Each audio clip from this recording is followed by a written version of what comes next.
ইসমে জালালি বশীকরণ, জি হ্যাঁ, অত্যন্ত পাওয়ারফুল এবং খুবই কার্যকারী একটা বশীকরণ, যার পাওয়ার সম্পর্কে বলতে গেলে ঘন্টার পর ঘন্টা বলা যাবে। এই তাবিজের হাকিকত সম্পর্কে এটাকে বলা হয় ইসমে জালালি বশীকরণ, 24 ঘন্টায় বশীকরণ। দেশ ও প্রবাস থেকে কালো জাদু তন্ত্রমন্ত্র এসকে চ্যানেলটি এই মুহূর্তে যারা দেখছেন, আমি তান্ত্রিক গুরু এস এম সুলতান মাহমুদ আপনাদের সকলকে জানাই আন্তরিক প্রীতি ও শুভেচ্ছা, আন্তরিক ভালোবাসা। ভিডিওর শুরুতে জাতিগতভাবে প্রত্যেকটা মমিন মুসলমান ভাই বোনদেরকে সালাম, আসসালামু আলাইকুম। হিন্দু দাদা দিদির প্রতি আদাব, অন্যান্য সকল ধর্মের প্রতি আন্তরিক শুভেচ্ছা অভিনন্দন জানিয়ে আজকে যে বিষয়টা নিয়ে আপনাদের সামনে আমি কথা বলছি, এটাকে বলা হয় ইসমে জালালি বশীকরণ 24 ঘন্টায়। খুবই সহজ একটি কোরআনী আমল নিয়ে আপনাদের সঙ্গে আমি কথা বলছি। তো কিতাবটা অনেক পুরাতন কিতাব থেকে নকশাটা সংগ্রহ করা, এই আয়াতটা সংগ্রহ করা, যার কারণে লেখাগুলো খুবই অস্পষ্ট, কিন্তু এই লেখাটাকে যদি আপনারা স্ক্রিনশট দিয়ে নেন তাহলে আপনাদের জন্য কাজ করতে সহজ হবে। তবে চ্যানেলে যারা নতুন আছেন, দেশ ও প্রবাস থেকে যারা এই মুহূর্তে আমার ভিডিওটি ওপেন করেছেন, যদি চ্যানেলে নতুন হয়ে থাকেন চ্যানেলটা সাবস্ক্রাইব করবেন, পাশে থাকা বেল আইকনটি বাজিয়ে দিবেন, অল বেল আইকনটি বাজিয়ে দিবেন, যাতে নিত্য নতুন ভিডিও ছাড়ার সঙ্গে সঙ্গে নোটিফিকেশন আকারে আপনি পেতে পারেন। যদি ভালো না লাগে দেখতে থাকুন, দেখতে দেখতে ভালো লাগা ভালোবাসা হয়ে যাবে ইনশাআল্লাহ। আজকে যে বিষয়টা নিয়ে কথা বলছি এটা ইসমে জালালি বশীকরণ, মাত্র 24 ঘন্টায়। এটা খুবই কার্যকারী। তবে এই আমলটা হিন্দু, মুসলমান, বৌদ্ধ, খ্রিস্টান সকল জাতির জন্য উন্মুক্ত, সকল ব্যক্তির জন্য এটা উন্মুক্ত করে দেওয়া। সকলেই এটা করতে পারবেন, সকলেই, যে কোনো ধর্মের লোক এই বশীকরণ ক্রিয়াটা করতে পারবেন, এই বশীকরণের আশ্রয় নিতে পারবেন, কোনো বাধা বিঘ্ন নেই। তবে এটা কোরআনী আমল। মুসলমান ভাইয়েরা যারা আছেন, যারা মুসলিম, যারা ধার্মিক, যারা কুফরি, কালো জাদু, সেহের এগুলো পছন্দ করেন না, তাদের জন্য আজকের এই ইসমে জালালি বশীকরণ নকশাটা অত্যন্ত অত্যন্ত পাওয়ারফুল এবং কার্যকারী এবং খুবই ভালো একটা নকশা, যে নকশাটার জাকাত আদায় করতে হয় না। এই নকশাটার জাকাত আদায় করতে গেলে আপনার মাত্র আধা ঘন্টা সময় লাগতে পারে। যে একেবারেই বোঝে না তার জন্য আধা ঘন্টা, যারা বোঝে তার কাছে 5-7 মিনিট সময় লাগতে পারে। এর জাকাত আদায় করা খুবই সহজ। যারা কবিরাজ ফকির রয়েছেন, যারা তান্ত্রিক রয়েছেন, অনেকেই আজকে কথাগুলো মানে না বললেই না, অনেক ফকির, অনেক তান্ত্রিক, অনেক কবিরাজ আমাকে বলছে, হুজুর আপনি কি আমাদের ভাত খাবেন, আপনি কি আমাদের পেটে লাথি মারতে চান? তো বললাম আসলে আমি বিষয়টা বুঝলাম না, আপনাদের পেটে আমি কিভাবে লাথি মারবো? বলতেছে আপনি নিয়ম কানুন এত সুন্দরভাবে এমন ভাবে বলে দেন যে কাজটা সকলেই করতে পারে, তাহলে সকলেই যদি করতে পারে তাহলে আমাদের কাছে মানুষ আসবে কিভাবে, আমরা কিভাবে বাঁচবো? জি না ভাই, আপনি এই পেশাটাকে যদি আপনি রুজি রোজগারের মাধ্যম করে নেন তাহলে তো হয় না, চলে না, এগুলো চলে না। তো আপনার অন্য পেশা থাকতে হবে, অন্য বিজনেস থাকতে হবে, ব্যবসা বাণিজ্য অন্য কিছু সাইড থাকতে হবে। এটা তো আপনি জনসেবা বা জনকল্যাণের জন্য আপনাকে করতে হবে। আমার ওস্তাদ, যতগুলো ওস্তাদের কাছে গিয়েছি, তারা বলেছে যে এই কাজটা আসলে জনকল্যাণমূলক কাজ, জনসেবা, মানুষের উপকার করা, মানুষের ক্ষতি না করা, ঠিক আছে, মানুষের ক্ষতি না করা। তো এটাকে যারা ব্যবসা বা রুজি পুঁজি মনে করেন তাদের বিষয়ে একটু কথাই বলবো। আপনার রিজিক মহান আল্লাহ তাআলা নির্ধারণ করে রেখেছেন, অবশ্যই সেটা আপনি পেয়ে যাবেন।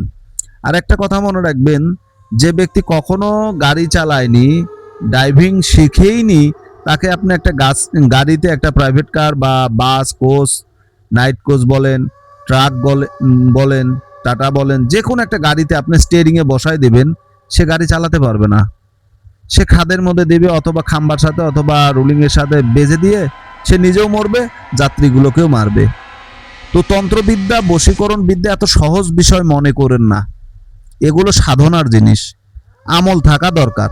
সারাদিন একটা লোক মিথ্যা কথা বলে, মুখে ফায়সা কথা বলে, আজে বাজে খারাপ ভাষা বলে, সেই লোক হুট করে বশীকরণ করতে গেল আর বশীকরণ করতে পারলো, এতটা সহজ না। আমি যতটা আমি তো সিরিয়াসলি আমি খুব সহজভাবে মানুষকে বোঝানোর চেষ্টা করি, যার কারণে কথাগুলো হয়তো অনেকের কাছে মনে হয় যে আরে বশীকরণ তো খুবই সহজ। জি না ভাই, অত সহজ না। কারণ এই কাজগুলো খুবই মারাত্মক কাজ, খুবই ভয়ঙ্কর কাজ। এই কাজগুলোর যদি একটু 19-20 হয়ে যায়, আপনি বিপদের সম্মুখীন হবেন। একটা জের জবর একটা নোক্তাকে যদি আপনি আলাদা করেন, এই কাজটা ভালোর চাইতে ক্ষতি বেশি করবে, ভালোর চাইতে ক্ষতি বেশি করবে। কারণ এগুলো ভালো জিনিস না। যতটা সহজ মনে করেন ততটা সহজ না, অনেক কঠিন, অনেক ভয়ানক, খুবই পাওয়ারফুল কাজ। একটা মানুষ আপনার কথার ভিতরে নিয়ন্ত্রণে আসতেছে, একটা তাবিজের জন্য নিয়ন্ত্রণে আসতেছে, একটা মন্ত্র চালান করার মাত্র সে একটা অবাধ্য মানুষ আপনার বাধ্য হয়ে যাচ্ছে, এটাকে আপনি সামান্য বিষয় মনে করলেন? জি না, কখনোই না। তো সাধারণ যারা শ্রোতা রয়েছেন, যারা আমার ভিডিও দেখেন, ভিডিও দেখে কাজ করেন, খুবই সাবধানে করবেন। এই জন্য আমি একটা কথা মাঝে মধ্যেই বলে দেই যে কাজ আপনার, আমি আপনাকে দিয়েছি, আপনি কাজ করবেন, দায়িত্ব আপনার, আপনি জেনে বুঝে কাজ করেন। এর দ্বারা যদি কোনো প্রকার ক্ষয়ক্ষতি হয়, তার জন্য আমি বা আমার চ্যানেল দায়ভার গ্রহণ করব না, এটাই স্বাভাবিক, কখনোই আমি করব না।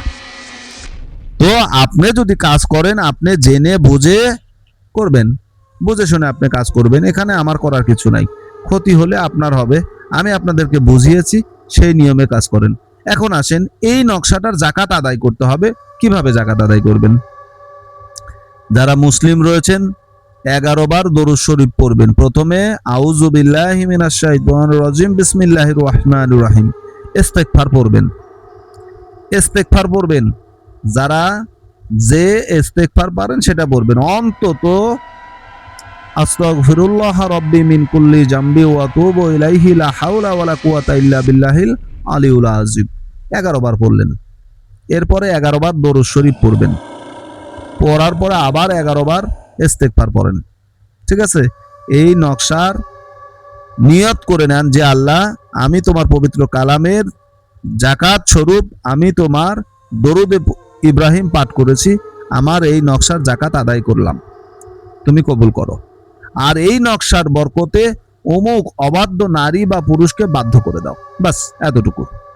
এরপরে নকশাটা লিখে যদি কোনো নারীকে বশীকরণ করতে চান, তার চলাফেরার মূল ভালো হয়, প্রথম কাজ হচ্ছে তার ঘরের দরজায় রেখে দেওয়া, পুঁতে রেখে দেওয়া। যদি ঘরের দরজায় দিতে না পারেন, গেটের দরজায় দিবেন। গেটের দরজায় যদি দিতে না পারেন, তাহলে আপনি তার চলাচলের রাস্তায় পুঁতে দিবেন। যদি ঘরের দরজায় রাখতে পারেন, 1 থেকে 24 ঘন্টার ভিতর কাজ হবে। যদি গেটের সামনে রাখেন, 3 থেকে 7 দিনে কাজ হবে। যদি চলাচলের রাস্তায় রাখেন, 10-15 দিন সময় লাগতে পারে। কারো ক্ষেত্রে দেখা যায় রাশি ভালো হলে অল্প সময়ের ভিতরে হয়ে যায়। তো আশা করি বোঝাতে পেরেছি, বুঝতে পেরেছি। সকলে ভালো থাকুন, সুস্থ থাকুন। চ্যানেলে নতুন হলে চ্যানেলটা সাবস্ক্রাইব করবেন। যদি ভালো না লাগে দেখতে থাকুন, দেখতে দেখতে ভালো লাগা ভালোবাসা হয়ে যাবে ইনশাআল্লাহ। আমি অসুস্থ, আমার জন্য দোয়া করবেন। দীর্ঘদিন যাবৎ আমি প্রচন্ড অসুস্থ অবস্থায় রয়েছি, মাঝে মধ্যে একটু সুস্থ হই, আবার অসুস্থ হই। তো যাই হোক, আপনাদের দোয়া ভালোবাসা, আল্লাহর অশেষ দয়া মেহেরবানিতে আল্লাহ ভালো রেখেছেন। ভালো আছি, সুস্থ থাক। সকলের সুস্বাস্থ্য দীর্ঘায়ু কামনা করে আজকের মতো বিদায় নিলাম। আল্লাহ হাফেজ।